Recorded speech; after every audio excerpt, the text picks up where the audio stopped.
Imagine spending hundreds of dollars every year on sports supplements, only to discover that some of them could have been replaced by foods already sitting in your kitchen. Sounds unbelievable? That's exactly what 10 of the world's leading sports nutrition experts set out to investigate during the 2025 American College of Sports Medicine Conference. Each expert was given one simple question: can everyday foods replace sports supplements? Some myths were confirmed. Some were completely busted. Others turned out to be more complicated than anyone expected. Their conclusions might completely change how you think about sports nutrition. Can everyday foods replace sports supplements? Let's start with one of the biggest myths. If I gave you two options before your next marathon, a $4 energy gel or a spoonful of honey, could you tell which one would fuel your muscles better? According to current evidence, your muscles probably couldn't. For years, sports nutrition companies have convinced us that we need specially formulated carbohydrate gels. But here's what your muscles actually care about: carbohydrate molecules. Whether those carbohydrates come from an expensive gel, a spoonful of honey, applesauce, raisins, or even potatoes, your digestive system breaks them down into simple sugars that your muscles use for energy. That's why research consistently shows many everyday carbohydrate foods can perform just as well as commercial gels. The real difference isn't physiology, it's convenience. But what about sports drinks?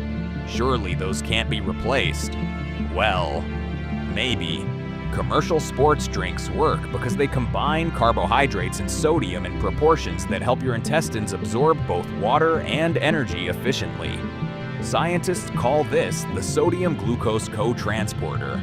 The good news? You don't necessarily need a sports nutrition company to recreate that formula. A homemade drink made with water, sugar, or honey, a pinch of salt, and a splash of fruit juice follows the same physiological principles. While research directly comparing homemade and commercial drinks is still limited, the science suggests a well-prepared homemade drink can be an effective option for many athletes. Once again, your body responds to nutrients, not branding. Which supplements actually matter? Now, before you throw away every supplement you own, some supplements absolutely deserve their reputation. Let's start with creatine. Creatine isn't just another gym supplement. It's a compound your muscles and even your brain use to rapidly regenerate ATP, your body's immediate source of energy. Your body produces about 1 gram every day. Historically, experts assumed we obtained another gram from foods like meat and fish, but our diets have changed. As more people reduce their intake of animal products, dietary creatine intake has quietly declined. Large population studies suggest that around 2/3 of people consume less than 1 gram of dietary creatine each day. Emerging evidence even links lower creatine intake with poorer cognitive performance and memory.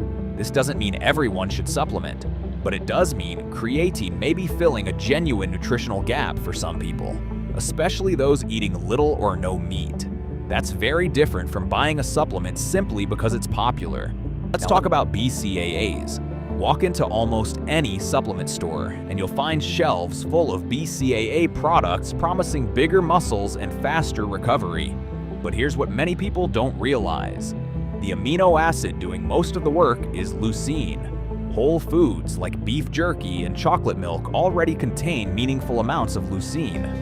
For many women, these foods may provide enough leucine to stimulate muscle protein synthesis without needing a supplement. For many men, however, considerably larger portions would be needed to reach the commonly recommended threshold. And here's the most important point. If your total daily protein intake is already adequate, research shows isolated BCAA supplements offer very little additional benefit. Sometimes the simplest question is the most important one. Are you already eating enough high-quality protein? What if you're vegetarian or vegan? You've probably heard you need carnosine or carnitine supplements because plant foods contain very little of these compounds. It sounds logical, but the evidence says otherwise. Vegetarians do tend to have lower levels, yet researchers have never identified a true clinical deficiency. Lower doesn't automatically mean inadequate. Could certain athletes still benefit from targeted supplementation? Possibly, but that's about chasing a performance advantage, not correcting a deficiency. When natural isn't enough, let's test another popular belief. Coconut water has become the poster child for natural hydration. It sounds perfect, natural, refreshing, packed with electrolytes. But here's the problem. What electrolyte do we lose the most through sweat? Sodium. And this is exactly where coconut water falls short. It's naturally rich in potassium, but relatively low in sodium, the mineral that helps your body retain the fluid you're drinking. Without added sodium, coconut water behaves much more like plain water than a true sports drink. Natural doesn't automatically mean optimal. Here's another surprise. Teff has become famous as an iron-rich superfood. It's often linked to the success of Ethiopian distance runners. But scientists discovered something unexpected. The iron content of teff varies enormously. Why? Because much of the reported iron may actually come from soil contamination during traditional harvesting rather than the grain itself. That doesn't mean teff isn't nutritious. It absolutely is. But it reminds us that nutrition is rarely as simple as a social media headline.